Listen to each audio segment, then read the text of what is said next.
আমি ধনঞ্জয় মোদক, নদিয়া রানার থেকে আমি গিয়েছিলাম।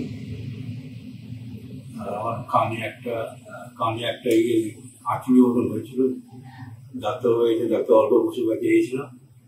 ওনার ট্রিটমেন্ট করে আমি ভালো হয়েছি এখন, এবং সেই ওষুধপত্র খেয়ে খুব ভালো আছি, সুস্থ হয়ে গেছি।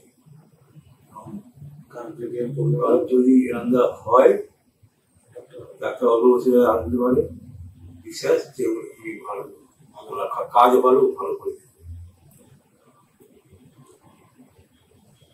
হ্যাঁ, বাবাকে নিয়ে এসেছিলাম। বাবার কানে এখানে একটা বিসিসি বলে এক রকমের ক্যান্সার মতো হয়েছিল, ওইটা উনি কেটে অপারেশন করে পুরো নির্মূল করে দিয়েছে। আর ভবিষ্যতে কোনো ব্যাক করার কোনো কোনো ক্ষতি হওয়ার কোনো চান্স নেই।